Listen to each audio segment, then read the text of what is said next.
All right. So, welcome to, I don't even know what week we're on for Rules Cyclopedia. It feels like it's been going on forever and we're not even halfway through the series yet. But it is great. And I'm really liking Rules Cyclopedia, and I hope you're liking our read through and discussion and presentation of it. And today we're going to be talking about D&D Rules Cyclopedia, time and movement. This is where certain aspects of the book are going to slow down. We haven't really skipped a lot, but there have been a lot of tables and charts and character classes and things like that we can kind of breeze through. Well, remember, from episode 1, this is an encyclopedia. So there's going to be very rules-heavy, rules-laden, not a lot of fluff we can skip, and we are definitely in that section now. So this chapter alone is going to take at least a couple of weeks, if not multiple weeks, to get through all of it. So let's start with time and movement. Get that off the screen. Oops, I just put his stuff on the screen. There we go. His icons are too small. Of course, if you like what we've been doing here, please like, subscribe, share, do all that good stuff. Check the links in the description for where you can either donate or buy some merch like our awesome shirts, or maybe even use an affiliate link to buy the game. Oh, where are we here? And I need to go to what? Movement. Where's movement? Chapter 5, right? Money, we did that. Oh my God, where is it? You know what? How about this? I just look at my note card, page 87. See, I like to prepare and then I don't even follow my own prep. 88. Oh, this is actually not that bad. There we go. Time and movement. I blame that it's been like 3 weeks since we've done this or something. And boom. All right, time. Time is handled somewhat differently in the D&D game than it is in real life. Time that the players experience is called real time. Time that the characters experience is game time. In D&D games, the passage of time experienced by the characters is usually compressed. A game can take as little as an hour of real time or up to 12 hours or even longer with tireless players. That's me. But that real time may represent days or weeks of game time. I know the 1-1 crowd is going to hate this, but there you go. It's right there. Now you can play 1-1. I can't understand the 1-1 crowd. I mean, come on, man. Really? Well, no, there's reasons for it. I get it. It's not my style, but I get it. It lends itself to troop play. It lends itself to some other stuff. They also they do things differently than us. They play multiple characters. They also allow more flexible groups where people come in and out. Things like that. Yeah, you want to LARP? Just LARP. All right, come on. That sure is LARPing, but okay. Game time is not always longer than actual real time. Combat and some role playing can take much longer than the actual game time. I don't know how role playing would do that, but okay. For example, it may take half an hour of real time to play a battle that lasts only a few minutes of game time. This is one of those big contentions that people have, like, the battle should just, no battle should take 45 minutes. This came up on Friday. Like, that was specifically about turns, to be fair, but it's like, battle's 45 minutes, I'm just not engaged anymore. Do remember that this is a game, right? Like, it's not just telling the story. So there are going to be game aspects to it. I do think that a good dungeon master is going to balance the combat with the narrative side of it. I think that's important. But if the combat's lasting too long, I don't know how Heathen Dog does this, but do you remember when I was running games where I'd be like, what are you doing? Well, let me think. Okay, moving on to Heathen Dog. Yeah. I didn't do it that quickly, but you gave us a certain amount of time to figure out what we're going to do. And it was less if we were on the bottom of the initiative order, because you had all that extra time to figure out what you wanted to do. Mm-hmm. And you still don't know, get out of here. Yeah, one of the things we even talked about on Friday, a pet peeve of mine, is when it's like, okay, Heathen Dog, it's your turn. Hold on, I got to look at what this spell does. Now, somebody countered me on that one. It's like, well, I don't expect them to memorize every little word. And this is the weird thing about autistic. Well, the autism that gamers have can sometimes be comical. I never said that they have to memorize every single word of it, but you should understand that magic missile, the core methodology of how magic missile works, you should know. Now, if you want to look it up to see if you can do something really weird with it, that's not necessarily a bad thing, but do that when it's somebody else's turn. Do that while we're waiting. So when we come back to you, you know that, okay, I can do this, or crap, I can't do this. That's my point. I don't believe that you have to have literally everything memorized down to the last dotted I and crossed T, but you should understand how it works. You should know that it's a D4 plus 1 damage. Yeah, and, You shouldn't. In most games, you don't have access to every spell. Yeah. You have access to spells Yep. which is far less than every spell in the game. Well, clerics, So you on the other should hand, know- are different. Yeah, you should know basically how the spells you own work. But I don't want to read outside of game time. I don't know what to tell you, man. You should. It's, again, funny you say that, because Friday's live stream is on player responsibilities and so forth. And one of the things that I said, I think the panelist said it as well, is, yeah, you need to learn the rules. The autism, of course, kicks in. Like, what if it's your first time playing? We get that. No, Stop. But yeah, as you're playing the game, or as if you decide you want to make this your hobby, yes, you should learn the rules, at least for your character. RTFM. Now, let's get back to this. Rounds, turns, and days. Now, this is specifically for Dungeons and Dragons, right? Game time is divided into rounds, turns, and days as described in the following text. Rounds, situations of immediate danger, such as combat or those precarious seconds when a character trips a trap, falls into a pit, grabs hold of the side, and gazes down in terror at the poison-tipped spikes far below, are normally measured in rounds, each of which represents 10 seconds of game time. Somebody tried to correct me in the chat or in the comment section. AD&D 2nd edition is 1 minute rounds. Don't believe me? Look it up. Okay. But this is basic D&D, so it's 10 seconds of game time. Except when the rules specify otherwise, each character can perform only one action during a round, swing a sword, cast a spell, or perform some movement or other actions. Turns, slightly less intense situations such as carefully exploring a dangerous set of catacombs, sneaking up on an enemy encampment, or trying to escape a pursuing army that is a mile or more behind. It's usually measured in turns, each of which represents 10 minutes of game time. Don't worry about that. Well, in real life, I could do it in 6 minutes. It doesn't matter. It's just to have a nice simple unit of game time for you to carry out these actions. There are other games out there that will allow you to be much more flexible, but even in more rules light game like Forbidden Lands, didn't this same concept, was it round, turn, shift, or those different weird terms that they had there? Like, almost every game has this because it's still a game, and this just easily breaks up the time segments into something that you can manage for the purpose of the game. In the course of a turn, should something happen to propel the character into immediately dangerous situation, the DM will always shift the time sequence to rounds. And then finally, you have days. I think you know what a day is. Characters' lives are not all spent in breakneck action scenes. What? This isn't 5e, that's for dang sure then. Sometimes they do things that take a great deal of time to accomplish, such as a journey of 1,000 miles on horseback, do library research, create a golem, or sit around a city waiting while the king finishes putting his army together. Typically, the DM passes this time in days, describing 1 or 2 things the characters might learn or do each day. Should one of these events lead to a role-playing encounter, the DM can always shift to turns and rounds. Sure. All that makes sense to me. I don't know. Yeah, I mean, it allows players, while they're waiting these days, to get some personal crap done. I need to refill on spell components, or I need to, research this thing, or I need to make some money. So I'm gonna go to the bazaar and rob some folk, whatever. Time to do it. Skip time. It's also possible to measure longer periods of time simply by skipping over them. For instance, characters might finish up one adventure together and decide they need to fulfill their family obligations for a while. They split up, each returning to his respective home, and agree to meet at an inn. Did they just copy this from Dragonlance?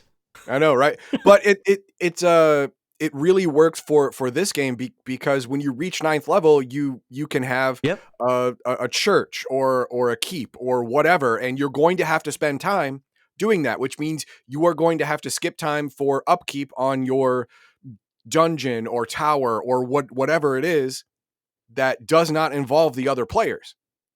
So now they get to experience skip time and do something they want to do. Mhm. Get something done that they have to do, stuff like that. So skip time is important. Now, what a lot of people don't do, which I don't know if it's going to talk about in this thing, but aging. Yeah, I don't know if Basic has aging. We'll find out. Which is strange. All these games should have aging, but whatever. Well, remember, this is Basic. It is so simple that it's convoluted with charts and graphs. I know. The DM will ask each character. Did you see the amount of downvotes we got from the last one we did? We were talking about. I already forgot what last time we did this was.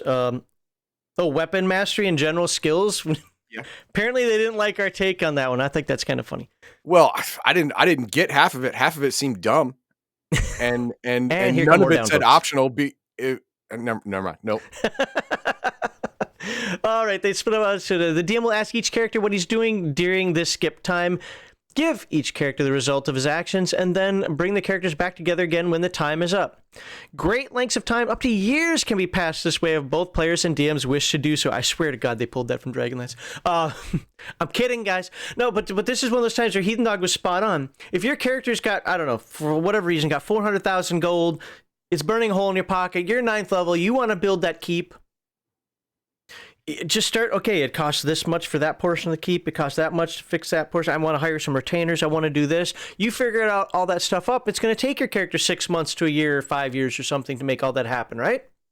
That's the time that's skipped. Or you could just want to take that 400,000 gold, get drunk, turn into an alcoholic, go to AA, come back a refreshed, renewed man. And that could take a couple of years. The fantasy equivalent of, cocaine and prostitutes. I don't know. There you go. D&D hookers and blow. Assumed and defined actions. In D&D games, the player does not normally have to describe every action his character takes throughout the day. Oh, I know some of my players love doing that. It's like, oh my God, calm down. I get it. You want to do a couple things. We're okay. For example, when the characters are doing long distance traveling and time is being measured by the day, it's reasonable for everyone to assume that the characters do eat, rest, pee and poop, and sometimes during travel. All right. Rest after and sometimes during travel. Got it. Talk to one another, behave in normal, prudent, and careful fashion, and so forth, without the players having to roleplay every single incident or encounter. I like to do what I call campfire role-playing, especially at the beginning of a campaign for the characters to kind of get to know each other, where you're building the campfire, you're kind of sitting around it, whatever, and I allow a little bit of time for character interaction because I think that's important as part of the growing process. After they've been playing for months, a year, whatever, don't necessarily need that so much unless they want it. And what I'll do is I'll leave that up to the players. Hey, can we have some time to... Yeah, absolutely. And if they're like, nope, we're just going through our routine, want to get up in the morning, cool, let's do that and move on. Distance. Yeah, we're in time and movement, yep. Indoors, normal movement speed, missile ranges, and spell ranges are measured in feet. Now, this is going to be one of those things that is going to be a little weird at first. It's simple, but until you get used to it, it's going to be a little weird. So 90 feet means 90 feet. Outdoors, normal movement speed, missile ranges, and spell ranges are measured in yards. So 120 feet actually means 120 yards outdoors. And this is a staple of pretty much basic Dungeons & Dragons, I think, through every version of it that I'm aware of. My hypothesis is that outside is more for can be large combat, and you want spells and arrows and all that stuff to travel further, to be more realistic to what a large outside combat would be. Like if you have a long bowman whose arrows only go 200 feet when they really should go 200 yards outside, then you want that outside. But indoors, you can't do a bow shot at 200 yards. The arc is not going to work out. You're going to hit the ceiling. And even if it's a game. Games provide you the universal constants for this universe. You're not playing on literal Earth. You're playing in whatever setting it is here, and that setting conforms to these rules. Everywhere, spell effects are always measured in feet. So that's everywhere. Whether indoor or outdoor, the effects of this. So when it says fireball is 30 foot, that doesn't mean 30 yards outside. No, it means 30 foot. Range will be different, but not the effect. All right, maps and miniatures. Dungeon maps are usually done on graph paper, one square representing 10 feet. This is definitely the old school way, because I think the modern D&D players are supposed to be 5 feet. No, old school D&D, it was 10 feet. Wilderness maps are usually on a hex paper with one hex representing 8, 16, 24, 32, 72, or any other distance in miles. Interesting. I thought most of mine were 6, but I could be wrong. I very rarely used them, so. In standard gameplay using miniatures, I don't even care. This one. There you go. It's look. I know somebody's gonna be. That's because you hate miniatures. I don't generally use miniatures, but if you hear, pause it, read it. All right, we're moving on. Feet versus yards. Oh, do I really have to? We explained that already. This is just going to clarify that. Fine. Map scales. You may want to keep maps of the character's travels. It's usually a very good idea in traditional dungeon-based campaigns, and the DM may insist on it. With dungeons or indoor maps, use graph paper. Each square on the paper typically represents 10 foot of... Oh, I thought it was going to talk about the mapper here. It doesn't. So here's what I'm going to say, in case it doesn't come up. Old school D&D, a lot of times, required one of the players to be a mapper. I know dungeon masters, game masters who still do that. Cartographer. There you go, the cartographer. I don't generally use a caller, but if they wanted to have that as well, that's another old school concept. Yeah, I know with VTTs and so forth nowadays, with people playing online or with people defining everything out with, like, I have some up there, like little pieces that you connect together and so forth. It's like, well, I just go back the way I came, man. You went through, I don't know, two portals. You went through that stupid Grimtooth trap that changes doors around. You don't know where the heck you are. You're going to want one of the players to be a cartographer. In my games, I don't want to say I insist upon it, but I leave you at your own devices if you don't use it. Yeah. You draw the map. And unlike most wargamers, I don't give you exact dimensions. I'm not going to dive into that, but I say, I don't know, it's like about 10 paces across by 15 to 20 paces across the other way, something like that. And from there, it looks about the same size as the last room. Maybe it's a little narrower. Unless you're actually going to measure it, you don't know. Now, are there some things you can figure out? Okay, standard construction is 10 feet in this land, and this looks like a standard construction building. Okay, it's 10 feet. We got it. Yeah, I mean, if you have a background or a skill in cartography or land assessment or whatever, then you are going to be more precise with your drawings and calculations of distance. Mm-hmm. But that you had to choose to have that background or to have that skill in order to get that benefit. If not, you're going to have to guesstimate ranges as you're making a map, and you could be wrong. Okay, that can happen. One of the things I do want to read about the miniatures thing here, because you will find it in the write-ups of adventures for Dungeons & Dragons, is when you use miniatures to conduct combat, 1 inch on the table surface represents 10 feet of distance. Again, modern D&D it's 5, old D&D it's 10. If your character can move 30 yards or 90 feet in a round, you'd move his figure 9 inches, and you'll see that a lot when it comes to movement. What's the movement rate of a halfling? 9. What's the movement rate of a human? 12. Maybe it's even 6. I forget. But and what that means, you'll see the inches is that it relates to feet. So 12 for humans means 120 feet. Or what does it mean outside? 120 yards. There you go. You can use a ruler. Okay, we don't care about that. So move one. Oh, right here. Never mind. So now we're into movement. Move 120 gives the character's rates of movement. The first number is usually 120 feet. Is the number of feet oh my god, I cannot read. Is the number of feet the character moves per turn at a very cautious walking pace indoors. Why are you being cautious, heathen dog? Well, because you don't know the area and you don't want to trip and fall into a trap or set something off. You are considered to be considering your surroundings at all times. Therefore, you have to move more slowly, or else you are not going to get an option to detect traps or detect slope or detect whatever because you're moving too quickly. The walking pace. Okay, so the outdoors unit of measurement is tripled. So that 120 becomes 120 yards per turn. We already talked about it. The second number written in parentheses, so let's just look at this again here. You see it says movement 120 and then 40? Mm-hmm. And you will see that a lot in Adventure Designer character sheets. Second number within parentheses is the movement rate per round in feet. This number is often called encounter speed and is the number used during combat. So the first number is turn. The second number is round. And you're like, well, I'm already moving carefully at 120. Why can't I move the same pace during combat? Well, that's pretty easy. You're not going to move in a straight line in combat. That's going to kill you. It's going to get you dead. People know exactly where you're going to run to or move to. You're going to be intercepted and killed. In combat, you are not going in straight lines. You're going in zigzag, your serpentine pattern, you're going in circles, you're feinting, you're doing all this stuff during combat so you don't get hit by anyone, so you can have your defenses up, so you are not going to move as far. Well, here's the counter to that, and I'm being very pedantic because this is a complaint that I've heard. You're actually moving faster in combat. Because remember, the movement 120 is per turn, so every 10 minutes. The 40 is per round, every 10 seconds. Sure. So you're moving way faster in combat. But not in a straight line. True. Not in a straight line. But here's the thing. Can you move faster than 120 feet? And I bet you we'll get into it. There is running speed. Yeah.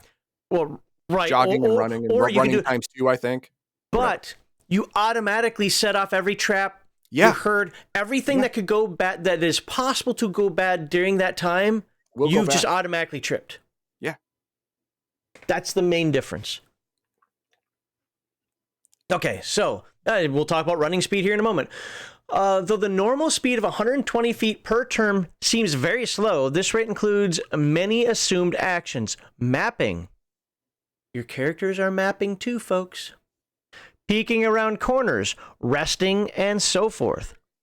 During encounters, movement is measured in encounter speed. Characters move at 1/3 their normal speed in feet per round. In other words, if a character's normal speed is 120 feet per turn, his encounter speed is 40 feet per round indoors. And again, you can do the math on that and find out how much faster you are in combat. It doesn't really matter. These are game terms for game applications. In addition, when characters are running at full speed toward or away from an enemy, the rate is equal to their normal speed in feet per round, rather than turn, or 3 times the encounter speed. Character can run at a maximum speed for 30 rounds, so 5 minutes before becoming exhausted. And talks about endurance there. In other words, if a character's normal speed is 120 feet per turn, and his encounter speed is 40 feet per round, his running speed is 120 feet per round indoors, but with all those other caveats that come with it.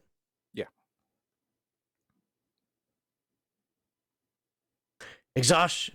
An exhausted character must rest for at least 3 turns, so 30 minutes. You got to take a half-hour break, man, before running or fighting again. An exhausted character who is forced to fight without rest is penalized in combat. Monsters gain a +2 bonus to their attack rolls to hit the character. Wow. And the character must subtract 2 from his Wow. So, your armor class went down by 2. I know that isn't the way it's written here, but just for effect, your armor class effectively went down by 2, and your attack rolls went down by 2. Yep. Or if you want to be really pedantic, your armor class went up by 2 because it's you get it.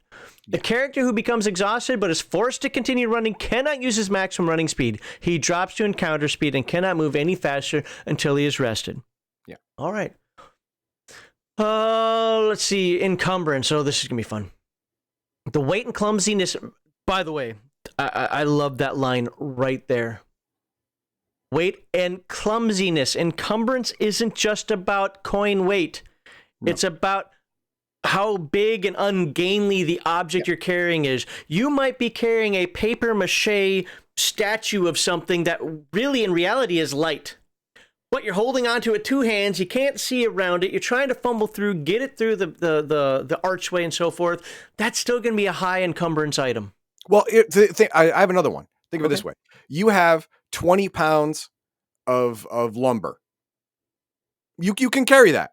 Mm-hmm. It's 2 by 4 by 10 feet, right? It weighs a total of 20 pounds. You have 20-pound backpack. They have the same weight, but try moving around, turning left, turning right, all that good stuff, carrying both, and tell me which one's worse. Right. Obviously, the wood is worse. Yeah. So, all right. The weight and clumsiness of gear is called encumbrance and is measured in coin, CN, which are coin weight equivalents. One coin equals approximately 1/10 of a pound in weight. I love the word approximately there, so people don't get too crazy about pedantry. And awkwardness. The amount of encumbrance the character carries determines how fast he can move, as noted in the character movement rates and encumbrance table. And I just want to say this encumbrance thing again. I've had people argue this crap, be like, that's not true. It doesn't really weigh this. It doesn't make sense for it to only weigh 5. Oh my God, this weighs 5 pounds and this miraculously weighs 50 pounds. Again, it's about the ungainliness of it. It's about the clumsiness of it as well. Form-fitted armor, for example, and I know this game won't go into it, but I'm just doing it for your visualization out there. Form-fitted armor is going to have less encumbrance than trying to throw on daddy's armor. A character. Sorry. Oh, I thought you said something. Nope. A character carrying 60 pounds, 600 coin of armor and equipment will be slowed to movement rate 90, 30. Traveling in a dungeon at a very cautious walking pace, normal speed. He'll move 90 feet per turn outdoors, normal speed. He's trained to walk 90 yards per turn. Again, groups of characters, if they intend to stay together, move at the rate of the slowest character. A rule that shouldn't have to be written, but you know why it is. Monster movement rate. Unless someone is C-3POing C-3PO someone else. Like, if you're carrying the halfling right, in a backpack on your back, then no. Yes. But other than that. So monsters are the same thing, and the only time they deal with encumbrance is when the animal is carrying away some heavy prey or whatever. But then again, I don't know. Have you seen a jaguar have a freaking deer or whatever in its mouth and just leap up into a tree? But, and we'll get into this other paragraph here in just a moment here, but real quickly, I know we didn't look at the charts above, but just to give you an idea how far people can move, pardon the bad PDF, but I'm using the old PDF because for most regards, it's better. On the trail road, you actually move 1.5 times your normal movement because that's why roads were built. Because it's flat, easier to move on, less ruts than, say, grass. Right. There's no surprise gopher holes in the road. Right. So it generally you'll move along faster. That's why they made roads. Ice glaciers only half normal. I don't know. I might disbelieve that. That should be quarter. Less than that. Yeah, but no, we're good. And then you have traveling rates also based on what you're riding, how you're walking, and so forth. And this is miles per day, and you can read that chart. So land travel, and this is kind of what we're looking at this chart here for. To find the distance party travels in a day, find the normal speed of the slowest party member or mount. Divide that speed by 5. The result is the number of miles per day the party moves through clear terrain. I will let you guys do the math on that one. You got it here. This number, of course, is modified by terrain type, and we already looked at those charts. Terrain affects rate of travel. We know that, where are we here? Does any of this matter? Well, yeah, it does. Though it makes no difference to the combat round or the 10-minute turn, the terrain may affect the distance a party travels in a day. Don't try to reverse engineer the chart. If your movement rate is 120 feet per round or yards per turn, just that's what it is. If your movement rate is slowed because of the type of terrain you're on, it doesn't slow your round or turn movement. Those are used for distinct features. Although I have seen dungeon masters convert even outdoor settings into dungeon settings because, broken ruins and rubble and so forth. The point being is they're not synonymous. Round and turn stuff is travel per day is its own thing.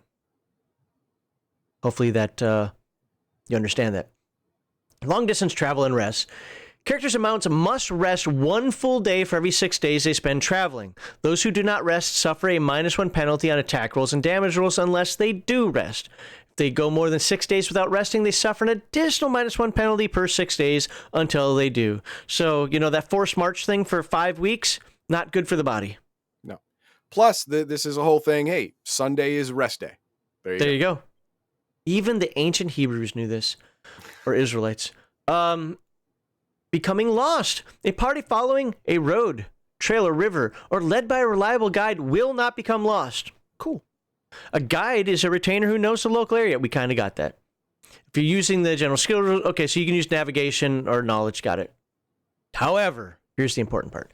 If a party is not on a road, trail, or river and does not have a guide, the party may become lost. The DM must check each day to see if the adventurers become lost by rolling 1d6 before the party begins movement for the day. I think if it was me, it should be 1d100, and only on a 1 do we find the right way. I get lost in a box. GPS can still sell me wrong. So, you do not want me leading you anywhere. But for the rest of your party, if one of your party members is a cartographer and has a map, you can read the map. You can do that. I would say you don't get lost. Or if someone has some kind of land navigation skill, well, that's what it's set up here. Yeah, yeah. I mean, you don't need to buy a guide if you have all the skills of a guide, right? I mean, you don't need it. So there you go. And we talked about general skills last not week, but episode. Yeah, last talk about general skills. Yeah. So if you have that, you're good to go. You don't need this. You won't get lost. But if you don't, I min-max for combat. Good for you. Now you're lost. Yeah, you need somebody to point you to where combat is. Exactly. You're never going to make it there. Let me start that one. Okay. So, here we go. If the roll on the die matches the number listed, the party becomes lost. So, if you're in clear grasslands, you only get lost on a 1. You can pretty much say the sun comes up that way, you're heading towards the woods or something off in the distance. You should be fine if you keep walking in that general direction, but there's still a chance. Swamp, jungle, or desert, because dunes change, and jungle you can't see anything and you lick the wrong frog and you get all messed up or whatever.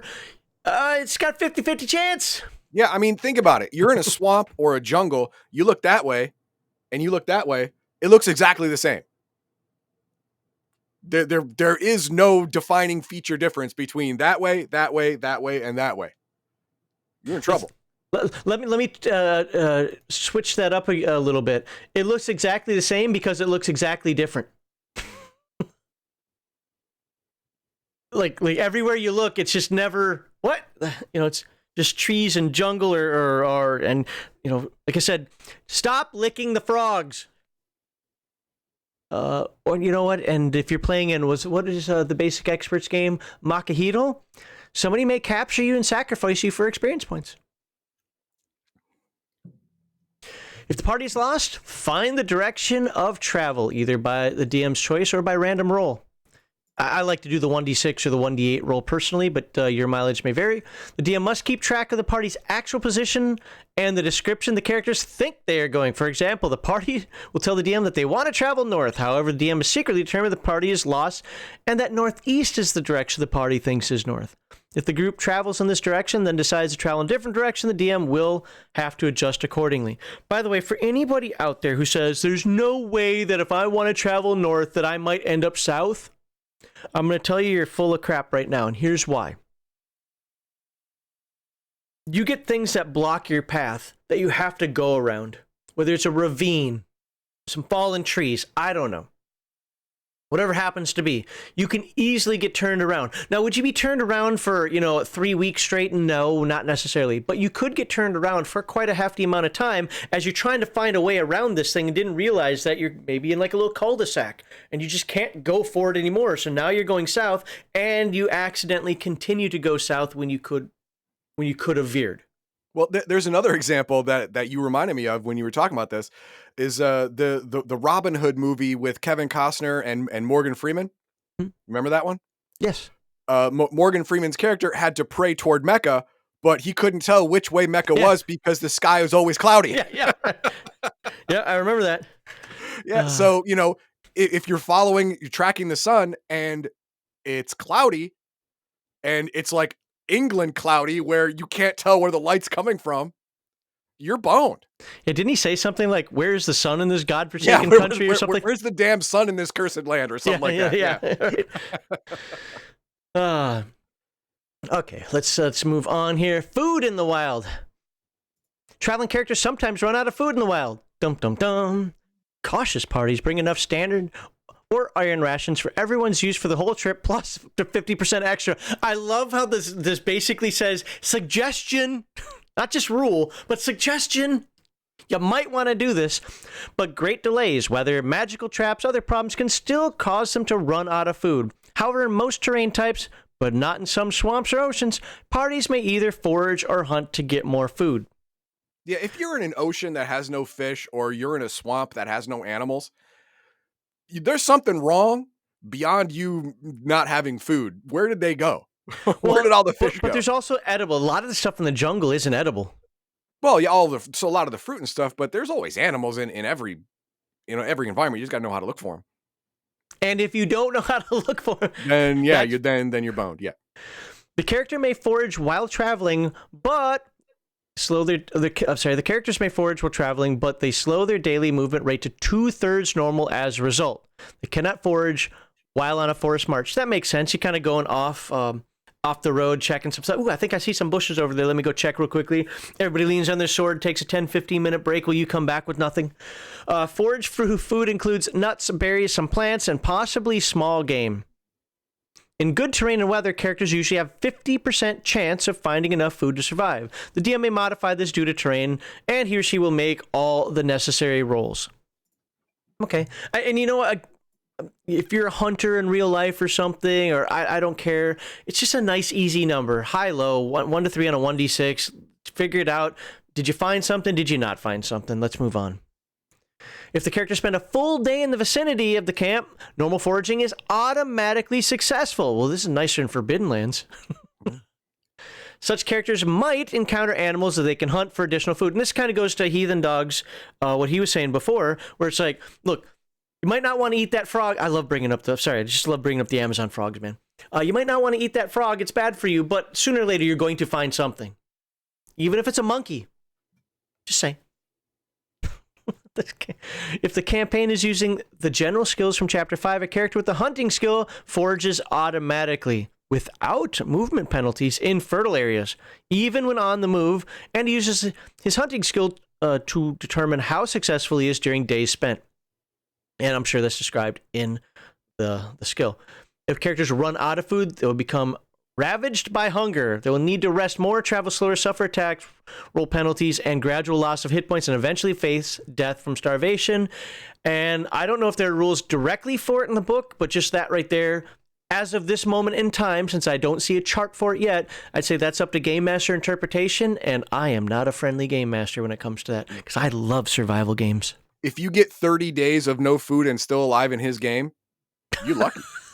30 days of no food. You might be alive technically, but you're going to be emaciated, laying on the ground, going drooling on yourself. If you even have any drool left.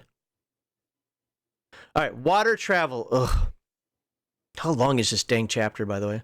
By ship, aerial travel, exploration, and game turn. Oh my God! And we have that far to go still. Well, and here's the unfortunate thing. These things are important because a lot of people don't spend time on this. Yeah, so and we're they going to should have be part of every campaign. Yeah, somebody super chatted a question about water. Maybe you're going to get your answer now. We'll find out. Or we'll talk about it at the end of the segment. Characters are sometimes forced to swim or use ships to reach destinations via waterways. This section describes how to do that. Great. In D&D game, all characters may swim unless the DM decides otherwise. I might quibble with that because I know a lot of people that don't know how to swim, but here's the thing. Yeah. It's a freaking game. It's a game. I would say this. Dwarves can't swim unless the actual player has a backstory to explain why this dwarf can swim. And what's cool about that is while the rule says, but it says all characters may swim unless the DM decides otherwise. And guess what him as the DM has decided? Dwarves can't swim. Yeah, dwarves can't swim. So a character's movement rate while swimming is 1/5 of his outdoor running rate. We're not going to do the math. Character swimming underwater always measures his movement rate in feet. Thus, a character can swim 24 yards per round on the surface, can swim 24 feet underwater. Okay. Under normal and I'll tell you right now, unless you are in great physical condition, not a lot of people can swim fully 24 feet underwater without dying. I don't know a lot of folk. I swam for years, and I don't fully agree with what he said, but it's conceptually he's right. It is not easy to swim underwater. I know people you are burning through a lot of air. So, however, the character is swimming while carrying heavy encumbrance or swimming in rough, dangerous conditions, he can drown. Characters carrying more than 400 coin encumbrance. Notice it doesn't give a crap about your strength. No. It's just saying, if you're carrying more than 400 coin encumbrance, sheer weight will drag him down. Yeah, the humanoid body has a certain buoyancy. Once you overcome that, I don't care how strong you are, you're going down. DM should decide on the chances of drowning in rough water, swimming while encumbered, or fighting while swimming. This is one of those areas where if they had made 100 charts and so forth for this, first of all, people complain all the time. And secondly, I love the idea, going back to our Palladium talk before we started recording this video portion of it, I love the idea of the framework. This is a perfect rule for me. For my style of play, this is a perfect rule. You gave me the cutoff line and then said I handle it from there. I like that. Now, generally, if DM wishes, he can tell the player to make an appropriate ability check per round. For example, strength check if the character is battling high seas, or constitution check against exhaustion. Yep. When a character goes underwater and cannot breathe there, he must hold his breath or immediately begin drowning. That's pretty much, your only two options. I agree. He can hold his breath for a number of rounds equal to his constitution score if he does not exert himself. Ooh, caveat there. That means you're not moving. Right. So if your constitution is 15 times 10, it's 150 seconds. So that's still a lot of time. 2.5 minutes. Yeah, 2.5 minutes. That's still a long time. Yeah, I can okay, I'm out of shape. I think I can still do maybe 2 minutes, maybe. But beyond that, I'm dying. So I actually used to practice this, and I got myself up to over 3 minutes. But that was with practice. And right now, the last time I tried to do this, I made 1 minute and 20 seconds. Now, that was still a few years ago, but you get the point. Yeah. And I mean, I know people who can do it for over 5, but that's not this guy. He can hold his breath for a number of rounds equal to... he can only hold his breath for a number of rounds equal to half... Wait. Okay. If he exerts himself. So if you're exerting, it's half. Again, I know people can quibble me. Oh, that's BS. If you're exerting, there's no way you can hold it that long. It's a game, guys, please. And I know we say this a lot. Some rules that are blanket rules for everyone just so we can move on. Thank you. And there's a reason why I keep bringing that up, because I've heard these arguments and these quibbles and people complain about stuff like this. So once a character can no longer hold his breath, he begins to drown. He must make a constitution check every round. The first check is against his normal constitution score. Well, that's good. Each subsequent one is rolled the cumulative +1 penalty to the die roll. Remember, you want to roll your constitution or under. So let's use that same 15 constitution. Do you have a D20 in front of you, or do I need to grab one? I got one. Okay, good, because... Oh, there's one. So 15, right? Yeah, we'll go with 15. 8. All right, round 1, you made it, but you're still underwater. You got to roll again. Now, hang on, just for clarification for everyone. This is after the normal holding my breath for 15 rounds. Yes. Now I am technically out of air. I have no more oxygen in my lungs. I have burned it all. Now I just have to keep that crap air in me so I don't inhale water. Mm-hmm. If I fail, I'm probably going to inhale water and then start dying very quickly. Second round, I rolled a 16. That's a fail. That's a failure. Well, first of all, it's a fail because his constitution was 15, right? Yeah. So he needs to roll a 15 or less. Well, he rolled a 16, so he already rolled more. But with the penalty, he actually rolled a 17. Yeah, I would have to roll a 14 or less. Yep. And then 13, and then 12, and then 11, and then 10. But I didn't make it that far. I only made it another round after I ran out of air. And what happens now? Once he fails a check, he is drowned, but he's not dead yet. Although he doesn't breathe, he will not be dead for a number of rounds equal to 1/3 of his constitution score round up. Well, that's an easy one. Yeah, 15 divided by 3 is 5. He's got 5 rounds, so he's got 50 seconds of life left in him. That's kind of a long time, but hey, it's a game. It is. Yeah. While he's in this state halfway between life and death, if he can be healed by a character with a healing skill or by a character with healing magic, he will recover normally. Or hear me out. CPR. Hear me out. Unfortunately, people didn't know CPR skill. back then. I suppose that's the healing skill. You could say that's CPR. If this I love that. If this happy event does not take place, the character dies. However, he still may be brought back from by a raised dead spell. Yeah, let's just move on. Is a character who reaches a stage at which he's made Constitution roll to keep from drowning, even if he's rescued, does not drown. Okay, so if you get to that state, even if you're rescued, you're still suffering exhaustion. Yeah, that means you're moving slower, all that stuff, all the exhaustion penalties apply. But you're worse at attacking, your armor class sucks, all that stuff. And that does make sense. Yeah. Okay, for waterborne traveling, whether on river or near a coast, characters move at the ship's rate. The ship movement rate given in the sailing vessels chapter 4, whatever, is for average sailing conditions. So obviously there are going to be modifiers for that. You got those doldrums, you're not moving. You got those high velocity winds that want to knock you all around. Hey, you may have moved farther or just fallen apart. Who knows? Or gone the wrong direction. Dang it. If the voyage is favored by steady winds and calm waters, the speed may be increased to as much as double the number given. Look at you. If the seas are rough or the vessel becalmed, little or no progress might be made in a day. When sailing on seas or oceans, there is a chance that the weather will be unsuitable for travel. Roll 2d6 at the beginning of each day. There's a lot of rolls at the beginning of these days. Are you starving? Do you find crap? How far you move? Now you got to find out if you can even move your boat. A result of 2 indicates no wind, and a roll 12 indicates gales or fierce storms. Good news is percentages are kind of low. Bad news is percentages are still there. On both ends. On both ends, yes. 7, baby. I want that 7. The effects such weather has on ship travel are as follows. Okay. Well, no wind. Guess. So here's the thing. I'm gonna read the no wind and gale or well, yeah, okay. You know what? No wind. I'm not gonna. No. Here it is. No wind. If you're straight up sailboat, you're not going anywhere. If you have slaves on oars, you can make some progress, but it's not going to be anywhere near your normal movement rate. Gale, storm. Well, I suppose that depends. Let's actually read this one because it is dangerous for the folks. All right, fair enough. Results differ depending on the type of ship you've got. So if you got a sailing ship, this type of ship may either sit with an 80% chance of sinking or 80%. run before the wind. Movement rate is triple normal, but it is in a random direction as determined by the DM. Yep. I would suggest rolling, but that's not what it says here. There you go. Heathen Dog is right. You went the wrong way.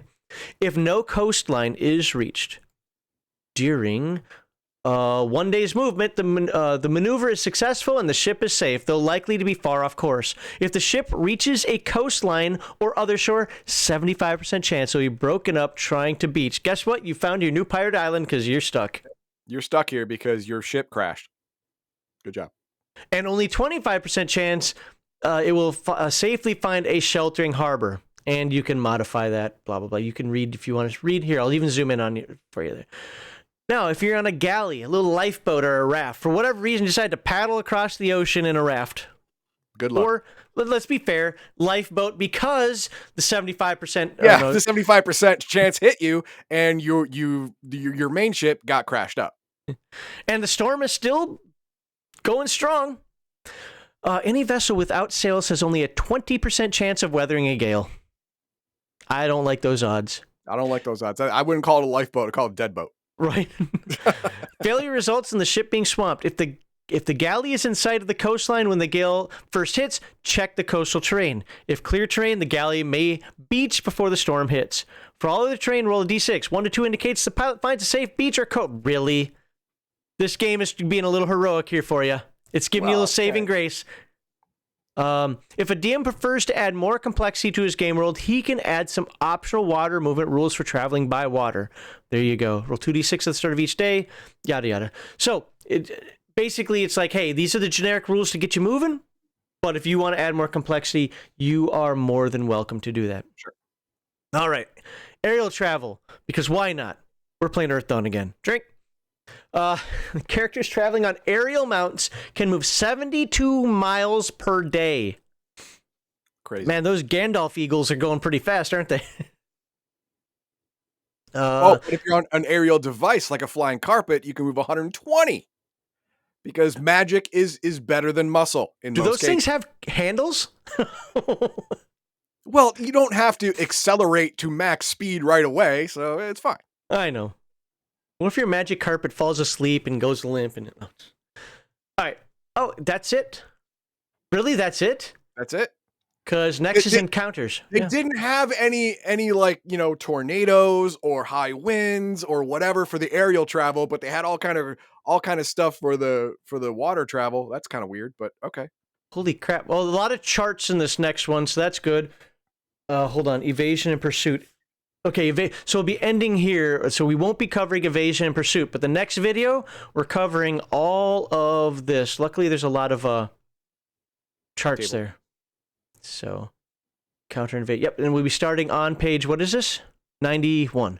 So, cool. What do we got for... I know I started a couple. Hopefully, you got a couple in there as well. Too. Let's see here. Good. First one. I divide the day into 4 portions as well.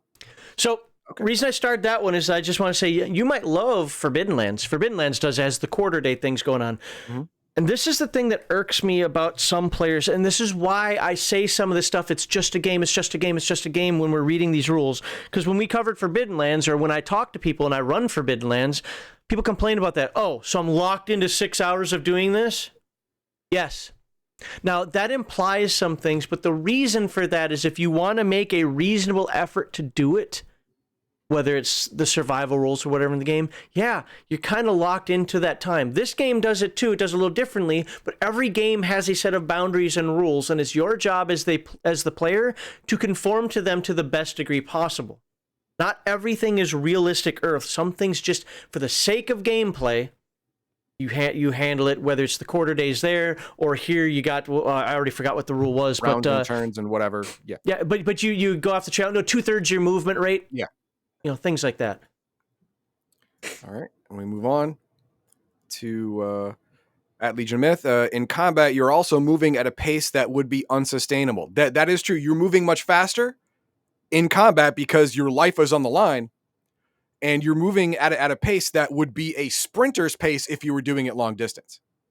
So yes, you would tire quite quickly if you were trying to move at a combat pace in normal movement. That is true. I agree.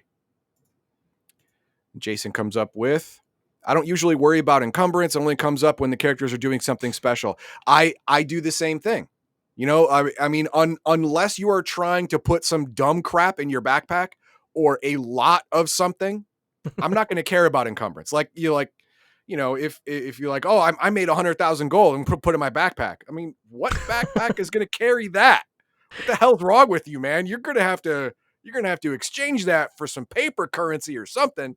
Or if you're, 16 halberds, I can carry 16 halberds. Technically, yes, but not around. They're too big. Unwieldy. I'm a little different than Heathen Dog on this one. I don't stress over encumbrance in terms of like to the last pound or whatever. I don't like that. But I play to the game.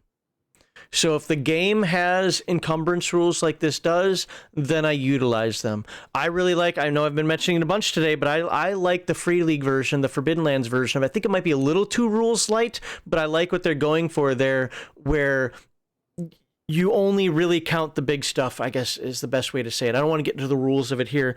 But encumbrance is much more abstract. I prefer abstract encumbrance. But if I were to run this game, I would actually use the coin system and just kind of follow through with it. But if you were like 1 coin away from being over, that would actually, I still think that's pretty darn close. I don't understand why if I just drop 1 coin in, all of a sudden I'm flattened on the ground. But before I wasn't. I don't get into that nonsense. It's a game. No.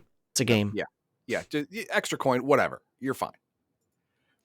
All right. And then we have, I usually just guesstimate travel speeds. Hey, you know what? If you want to do that's fine. But if you have charts, Yeah. that do the math for you, use the chart, man. Yeah, this is where we'll disagree. I'm not pedantic, but maybe it's because I was in the military or something, and I understand the idea of marching, force marching, and so forth. Again, I tend to follow what the game says, because games can tweak this a little bit, but I think travel speeds are important, especially if you want to incorporate chases. But doesn't mean what you're doing is wrong. It's just I like to have a little more, a little less abstraction, a little more pedantry when it comes to traveling. Then we have, would a ranger be considered a guide for this purpose? If there were rangers in this game system, that's definitely. What I was going to say. Yes, definitely. But what you can do in this game system is your character has a background like a ranger. Or you have a skill that approximates the abilities of the ranger archetype in your head. And then you're gold. Then you're good. So to be clear, there are no rangers in basic Dungeons and Dragons. Now you can make your character, especially if you use the skills, you can make your character very ranger-esque by taking navigation, hunting, and things like that, right? But there aren't rangers here. The closest you'd get is make your cleric, get them up to 9th level, and then become a druid. Yeah, yeah. If you are a druid class, I would say no. You can forage just as well as you would think a ranger could, or whatever. I might limit it to a biome, but I don't know. I'm not even sold on that necessarily. Yeah. And here's the super chat from CPK. What about navigating on or under the ocean? Now, I did clock that it's a lot easier to get lost on land than it is on water. And at first I was like, that's strange. It should be just as easy to get lost on land as it is on water, and vice versa. Then I remembered, wait a minute, no. It would be much harder to get lost on water because the people running the boat are professional sailors. Exactly. This isn't the USS Minnow, okay? No. These are professional.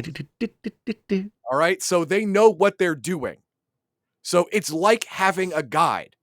You are not going to get lost because a professional sailing crew is like having a guide over land. You're not going to get lost. Don't roll it. The only thing that can mess you up is the weather. That's it. So I get it. I completely get it now. And then we have, I know it's not in the RC, but Beckme through the okay. Erendi Gazetteer is a great set of rules for naval combat. Okay. So the reason I started that one is because there's again, autistic pedantry of, is Rules Cyclopedia Beckme or is it not? It's generally speaking Beckme. There are some nuanced differences.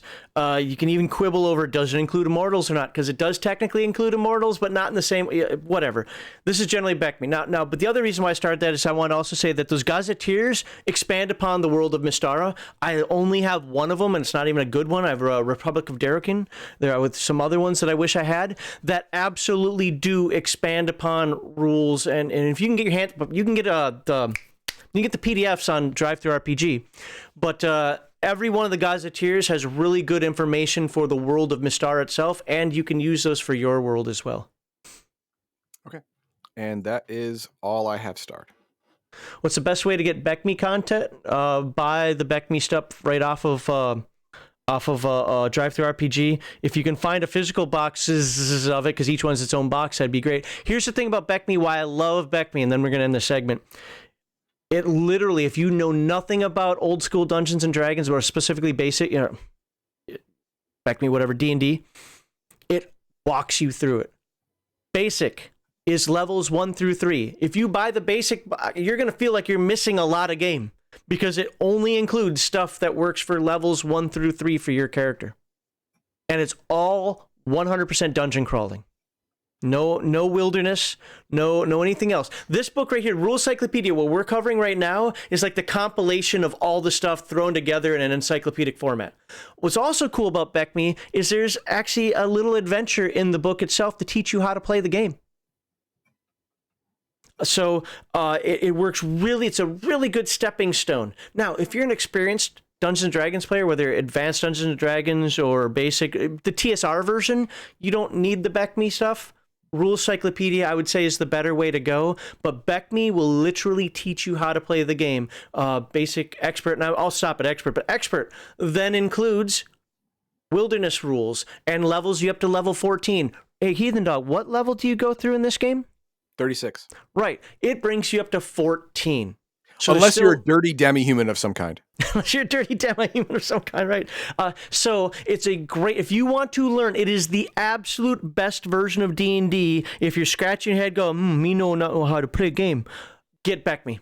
It's my favorite version of it. I'm not against Holmes. I'm not against BX. I'm not against any of the other ones. But Beckme to me is my favorite version of it, simply for those reasons. So hopefully that helps you out there. And boom, I am going to put, please like, subscribe, and share. The next one we're going to be talking about is we're going to be talking about encounters.